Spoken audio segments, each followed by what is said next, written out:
Mas tu colocasse uma situação que, de certa forma, não me causou surpresa no que tu colocasse do brasileiro ser um povo violento, mas me causou um profundo questionamento. Essa violência já se está quase enraizada dentro da estrutura social do país, conforme tu me disse. O que nós temos que fazer frente a isso? Eu vejo os políticos os mais violentos, que atentam contra o povo e muito mais não dão solução. E o Brasil é um país rico.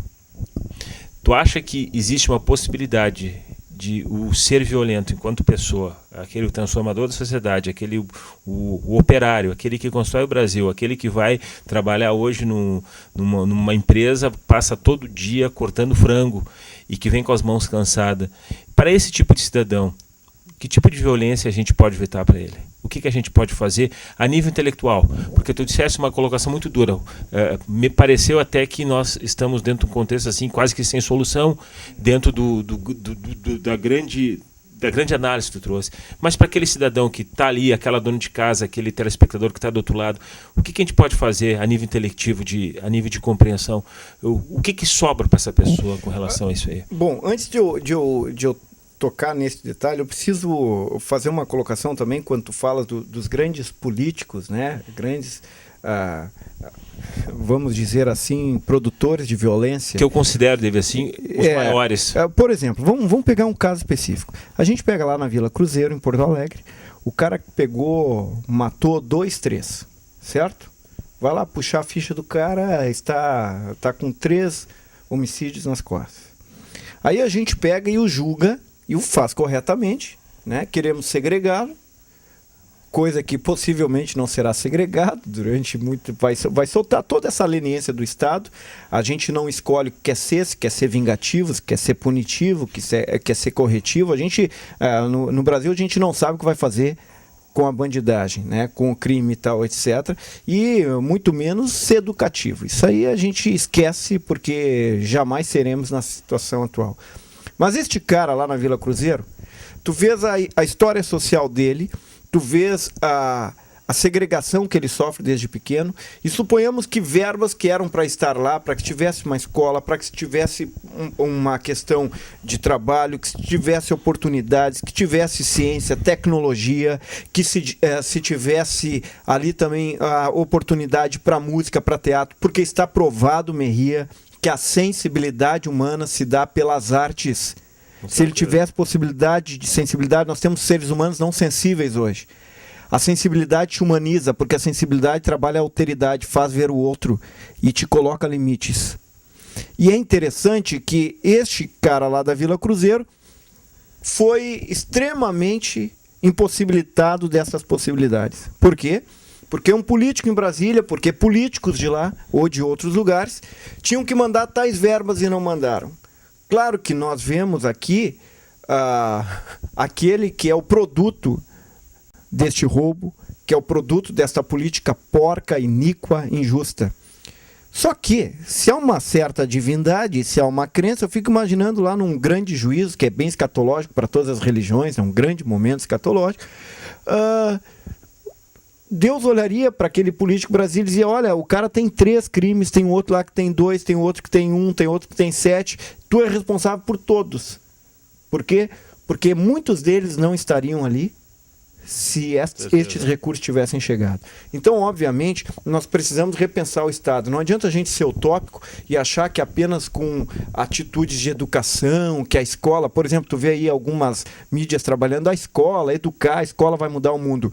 Todos os estados que se transformaram, eles mudaram a escola e não a escola mudou a sociedade. É preciso a sociedade pensar e é necessário a sociedade se impor. Aí nós precisamos de reforma institucional, reforma política, reforma no judiciário, nós precisamos de uma reforma geral e precisamos uma reforma social que impute a nós a responsabilidade e o pagamento das coisas que estão equivocadas. Eu fico olhando, por exemplo, essa pessoa de casa, para aquelas pessoas, para o trabalhador este e aquele, o princípio único e norteador é a questão da ética. Eu acho que a ética é a única possibilidade que nós temos de fazer com que estas pessoas tenham uma esperança.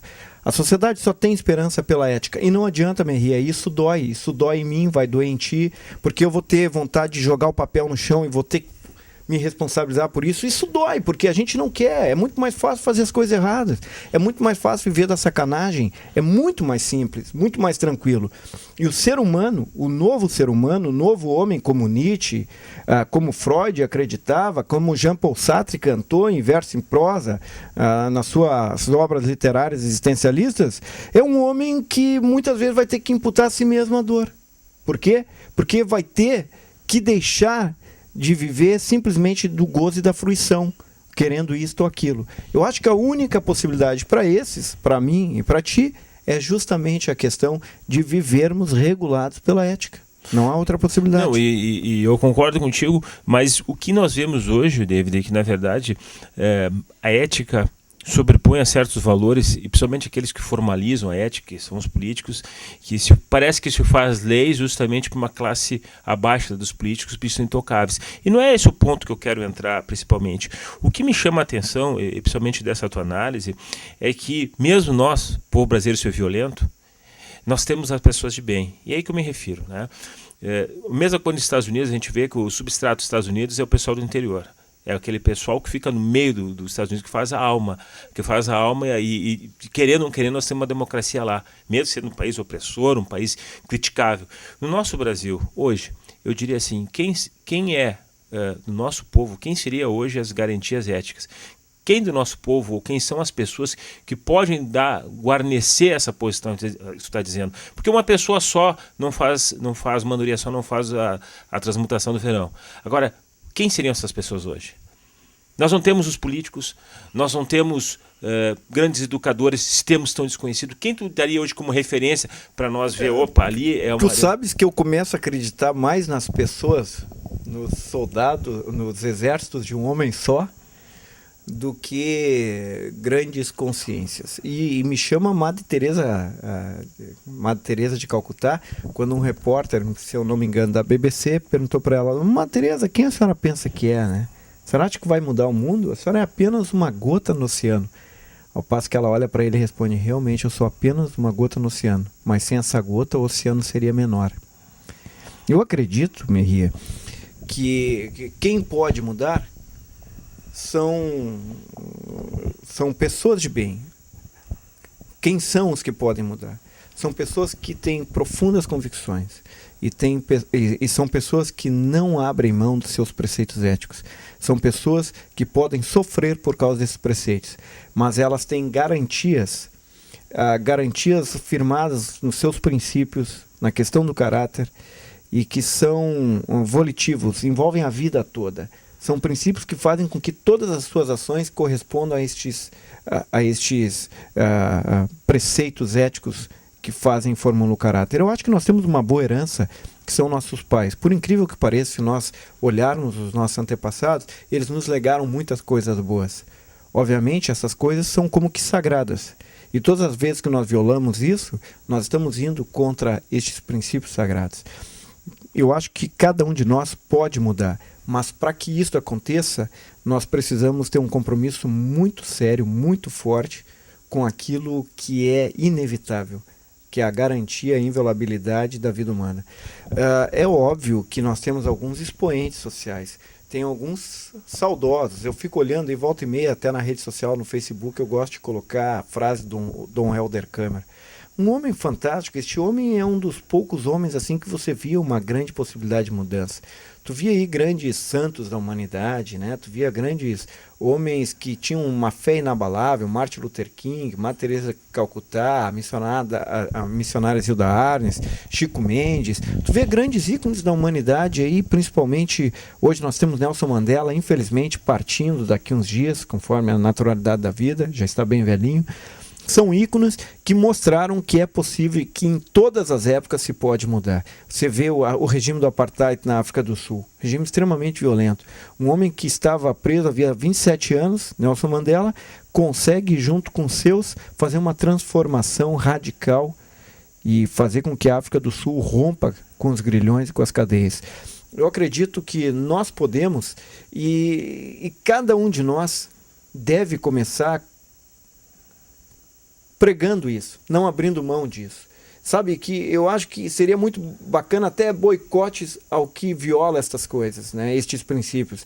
Por exemplo, como é que pode uma família, no final de semana, ficar na frente do Faustão? Eu tô aqui, vão parecer, pô, David, tá sendo exigente. Pô, a ética é exigente. A ética não é condescendente. A ética não permite concessão. Ela é muito exigente. Eu fico olhando, sabe, essas baixarias, tipo, pega um Big Brother, pega um Ratinho, é um cúmulo de bobagem que parece que diverte o povo, mas que mostram como, na verdade, nós nos contentamos com qualquer coisa. Poxa vida, está na hora de nós começarmos a ser um pouco mais exigentes. Mas, David, nessa mesma linha, eu acho que o que mais ou menos deu o Faustão, eu retrato de uma outra forma.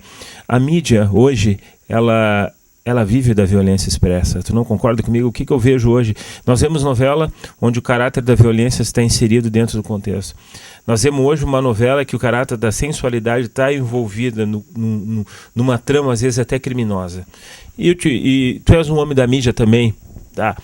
Até que ponto essa influência da violência também não tem o seu fator de contribuição no despertar do crime?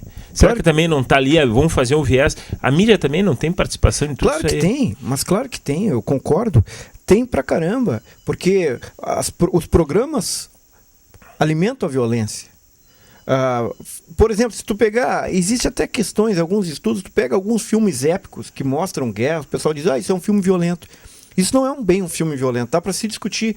A violência principalmente está quando tu alimenta, quando tu de fato garante, alimenta e torna a banalidade um entretenimento e faz com que seja uma aceitação cultural. Isto é um princípio de violência, isso é um alimento da violência. Quando tu banaliza as coisas, quando tu banaliza a vida humana e quando tu trazes para o palco da vida humana aquilo que nós sempre lutamos contra. Aquilo que nós sempre acreditamos que não deveria ser assim. Ou seja, a gente vê aí, por exemplo, as novelas passam 9 meses falando de coisa ruim, de malandragem, daí para no último dia da semana mostrar, o bem venceu. Poxa, mas foi alimentado durante 9 meses com o que era ruim. A violência, o criminoso... É óbvio que quando tu torna banal, quando tu pega aquilo que viola o ser humano, aquilo que viola as regras humanas, é engraçado porque tu fica olhando, por exemplo, um Ratinho da vida, tá? Tu fica vendo ali, olha, eu sou contra, eu quero que a minha família seja isto, aquilo e aquele outro. E aí tu vê o Ratinho totalmente trazendo bobagens, trazendo o que há de mais baixo, e tu tá com a tua família ali dando risada, alimentando aquilo. Pô, tu vive uma grande contradição. Na verdade, muitos de nós temos uma saudade do que era correto, mas nós não vivemos mais no que era correto. Temos uma saudade. A gente pega e fala de alguns valores, mas isso é uma saudade, como muitos têm saudade do religioso porque não vivenciam mais. É uma saudade, porque na hora da prática não fazem como aquilo que dizem que acreditam. Se tu acredita, tu vivencia. Se tu conheces o que é correto e não vivencia, tu pode ter uma saudade, mas tu não está mais com aquilo. Aquilo já não te pertence mais. É a mesma coisa que eu digo o seguinte, olha, eu tenho consciência que fumar faz mal e eu fumo. Tu não tem consciência coisa nenhuma. Tu tem um conhecimento que fumar faz mal. Quando tu tiveres consciência, tu não fumarás mais, porque tu vai imputar ao teu desejo um limite que a grande senhora dessa consciência é aquilo que tu sabes e que afirma o teu desejo. Bom, é uma questão de soberania sobre ti mesmo. Obviamente, a mídia é produtora da violência. A mídia vende a violência e interessa a violência para a mídia. Talvez a gente diz assim, isso é uma prova de que o homem é mau por natureza. Isso é uma outra discussão filosófica, antropológica. E eu acho que, na verdade, o ser humano, a sociedade violenta, é uma opção que nós temos. David, a tua conversa está intensa. Nós vamos partir para o segundo programa semana que vem. E por enquanto é um prazer. Tu vai vir de novo para nós falar especialmente nesse assunto. Por hora, muito obrigado. Eu que te agradeço, Merria. Sucesso no programa. Bem, vocês viram que o programa está intenso. O David colocou situações muito profundas e analíticas com relação ao ser humano e à sociedade. Espere o nosso próximo programa, que certamente vamos ter um novo redescobrir com relação ao David, com relação à violência. Até mais.